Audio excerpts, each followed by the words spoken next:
What if I told you that the biggest threat to modern romance isn't cheating, isn't ghosting, and isn't even commitment issues? What if the thing that's quietly destroying relationships and changing how an entire generation thinks about love is something much bigger, much scarier, and much more urgent than we've ever faced before? Welcome back to the channel, and if you're new here, hit that subscribe button because we dive deep into the topics that actually matter to your life. Today, we're talking about something that's happening right now in bedrooms, coffee shops, and dating apps around the world, but nobody's really talking about it openly.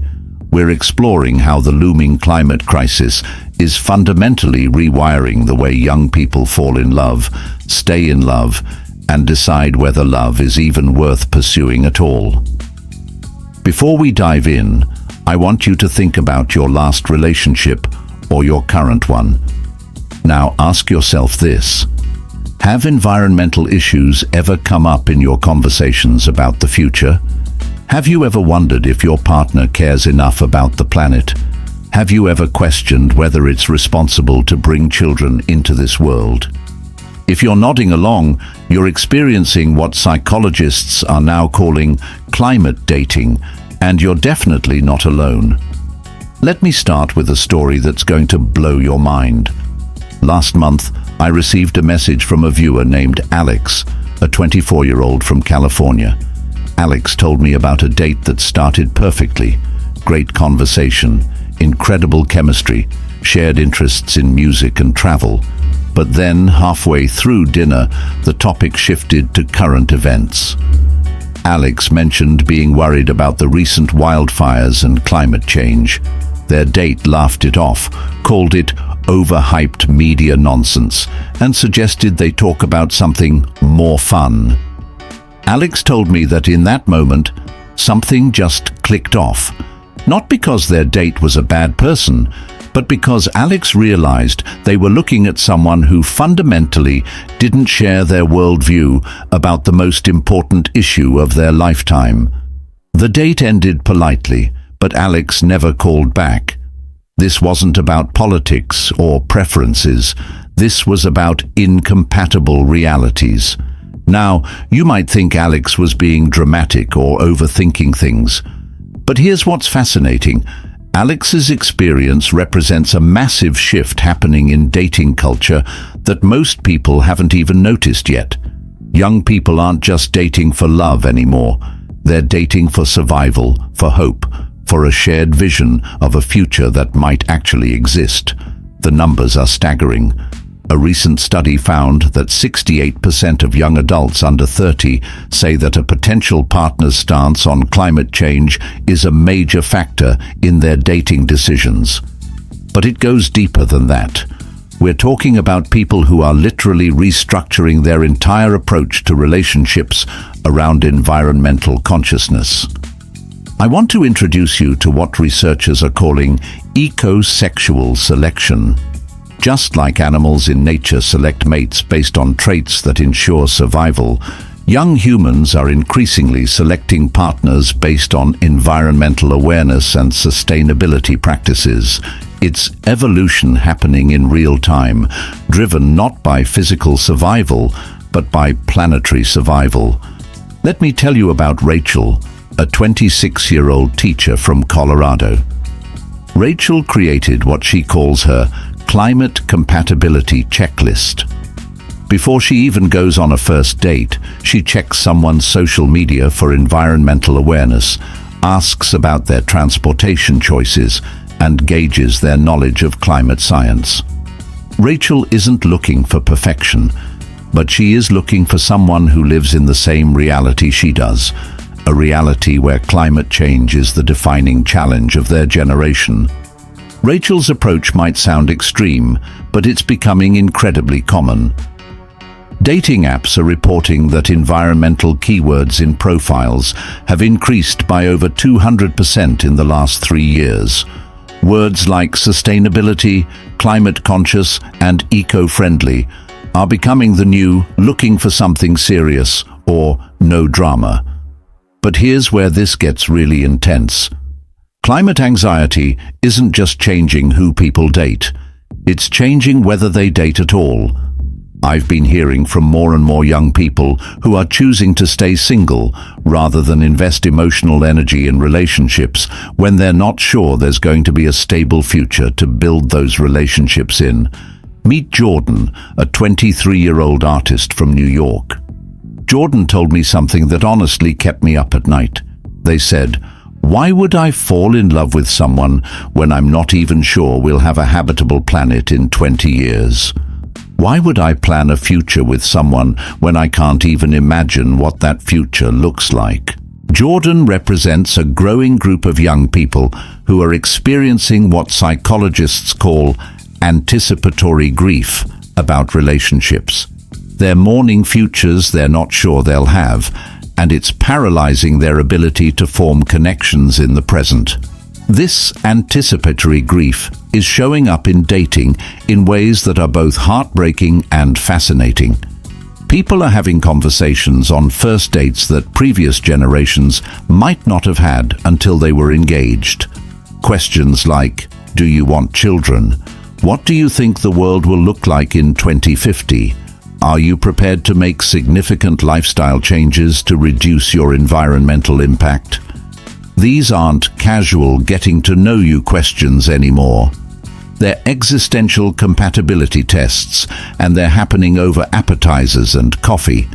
But perhaps the most profound way climate anxiety is affecting dating is through what I call timeline compression. Traditional relationship progression used to follow a predictable pattern: casual dating, exclusive dating, moving in together, engagement, marriage, maybe kids, growing old together. But climate anxiety is compressing these timelines in dramatic ways. I spoke with Dr. Elena Vasquez, a relationship therapist who specializes in climate anxiety, and she told me something incredible. She's seeing couples who are making major life decisions, like moving in together or getting married, much faster than previous generations because they feel like they're running out of time. Not running out of time in their relationships, but running out of time on the planet. On the flip side, she's also seeing couples who are indefinitely postponing major commitments because they can't reconcile their environmental concerns with traditional relationship milestones. The result is a generation that's either accelerating relationships or avoiding them entirely, with very little middle ground. Let's talk about the children question, because this is where climate anxiety gets most intense and most personal. The decision to have children has always been complex, but climate change has added a layer of ethical consideration that's unprecedented in human history. I want to share Maria's story. Maria is 28, in a loving 4-year relationship, and absolutely loves children. She works as a pediatric nurse and has always dreamed of being a mother. But Maria is also deeply aware of climate science, and she's terrified of bringing children into a world that she believes is heading toward environmental collapse. Maria and her partner have been having conversations about children for over a year, and they're stuck. Her partner is ready to start a family and believes that their potential children could be part of the solution to climate problems. Maria worries that having children is selfish when resources are becoming scarce and the future is so uncertain. This isn't just a personal dilemma for Maria. This conversation is happening in relationships across the world, and it's tearing couples apart. Some people are ending otherwise perfect relationships because they can't agree on whether it's ethical to have children in the face of climate change. The statistics are sobering. Studies show that 39% of young adults are reconsidering having children due to climate concerns. But here's what's really striking. This isn't just affecting people who don't want kids. It's affecting people who desperately want kids but feel conflicted about the moral implications. This conflict is creating a new form of relationship grief that therapists are struggling to address. How do you counsel someone who is mourning the loss of a future family they want but feel they can't ethically have? How do you help couples navigate disagreements about the fundamental question of whether to create life? Some couples are finding creative solutions. They're choosing adoption over biological children or committing to raising children with extreme environmental consciousness. Others are making pacts to have smaller families or to offset their children's carbon footprints through environmental activism. But for many couples, the children question becomes an insurmountable barrier. They're not breaking up because they don't love each other. They're breaking up because they have different visions of hope and responsibility in the face of planetary crisis. Now I want to shift gears and talk about something that might surprise you. Despite all these challenges, climate anxiety is also creating some of the strongest, most purpose-driven relationships we've ever seen. When two people truly align on environmental values and share climate concerns, their bond often becomes incredibly deep and meaningful. Take the story of Sam and Kai, both 25, who met at a climate protest in Portland. They've been together for 3 years, and they describe their relationship as built on shared purpose. They make every major decision together through an environmental lens: where to live, what to eat, how to spend their money, what careers to pursue. Their climate consciousness isn't a source of anxiety in their relationship. It's a source of strength and connection. Sam told me that having a partner who truly understands their climate grief and anxiety has been life-changing. They don't have to explain why they sometimes feel overwhelmed by environmental news, or why they choose to bike everywhere, or why they're passionate about renewable energy. Their partner gets it completely, and that understanding creates intimacy that goes deeper than traditional romantic connection. This is leading to the emergence of what I call mission-based relationships. These are partnerships built not just on attraction and compatibility, but on shared commitment to addressing climate change. These couples are starting environmental initiatives together, making their homes carbon neutral, and supporting each other through the emotional challenges of climate awareness. Some of these couples are reporting that their shared environmental mission gives their relationship a sense of meaning and purpose that makes traditional relationship challenges seem small by comparison. When you're working together to help save the planet, arguments about whose turn it is to do dishes don't seem quite as important. But this intensity can also be overwhelming. When your relationship is built around addressing an existential crisis, everything feels high stakes. Some couples are finding that they can't just be romantic partners anymore. They feel like they have to be environmental warriors together, and that pressure can be exhausting. Dr. Vasquez told me about couples who come to therapy feeling guilty about wanting to have fun together or focus on non-environmental aspects of their relationship. They feel like any time or energy not spent on climate action is wasted or selfish. This is creating a new form of relationship burnout that therapists are still learning how to address. Let's talk about how social media is amplifying climate anxiety in dating. Instagram, TikTok, and Twitter have become spaces where environmental consciousness is performed and evaluated. People are making dating decisions based on what potential partners post, share, and comment on regarding climate issues. I heard from Tyler, a 27-year-old from Seattle, who told me he once stopped pursuing someone after seeing them share a meme making fun of climate activists. Tyler said it wasn't necessarily about the meme itself, but about what it revealed about their values and awareness. This social media evaluation is creating what some people call performative environmentalism in dating profiles. People are highlighting their environmental consciousness, sometimes authentically and sometimes strategically, because they know it's become a major factor in attraction and compatibility. But here's what's really interesting. This social media climate consciousness is also creating new ways for people to connect. Environmental hashtags, climate justice movements, and sustainability challenges are becoming spaces where people with shared values find each other. The dating app industry has noticed this shift and is responding. Apps like Iris Dating specifically match people based on environmental values. Traditional apps like Bumble and Hinge have added environmental preference filters. There are even apps designed specifically for people who don't want children due to climate concerns. These platforms are creating spaces where climate anxiety in relationships is normalized rather than stigmatized. Users can openly discuss their environmental concerns, their hesitations about having children, and their desire for partners who share their planetary worries. But this segmentation is also creating what some researchers call climate dating bubbles. People are increasingly only dating within their environmental worldview, which can create echo chambers and reduce opportunities for education and growth across different perspectives. I want to address something important here. Not everyone's climate anxiety in dating looks the same. Some people are looking for partners who are environmental activists. Others just want someone who acknowledges that climate change is real.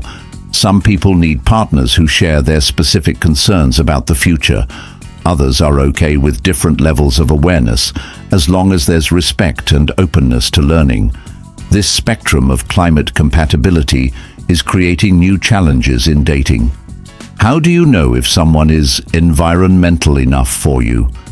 How do you balance your own climate values with openness to different perspectives? How do you date someone who's in a different place on their climate awareness journey? These questions are forcing young people to become incredibly articulate about their values and expectations in ways that previous generations never had to be. Climate anxiety is making dating more intentional, more values-based, and more explicitly future-focused. Some relationship experts are encouraging people to approach environmental compatibility with curiosity rather than judgment.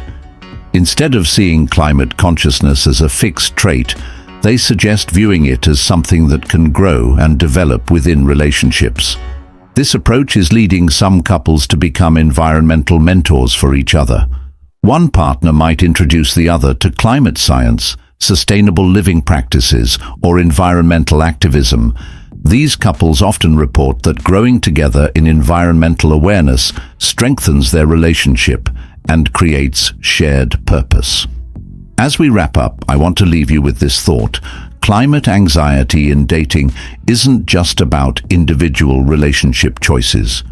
It's about how an entire generation is reimagining love, commitment, and family in the face of unprecedented planetary challenges.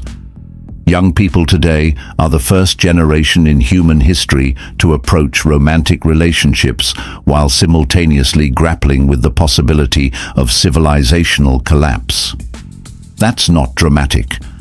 That's just the reality of falling in love in the age of climate change. Whether this leads to stronger, more purposeful relationships or increased isolation and anxiety remains to be seen. What's clear is that climate consciousness has become as fundamental to modern dating as physical attraction or shared interests used to be. So I want to hear from you. How has climate change affected your dating life? Have you ever ended a relationship over environmental disagreements? Are you hesitating to have children because of climate concerns? Share your experiences in the comments, because this conversation is just getting started. If this video resonated with you, hit that like button and subscribe for more deep dives into the topics that are actually shaping your life. And remember, whether you're dating in the age of climate anxiety or just trying to navigate these uncertain times, you're not alone in feeling overwhelmed by the future. We're all figuring this out together. Thanks for watching, and I'll see you in the next one.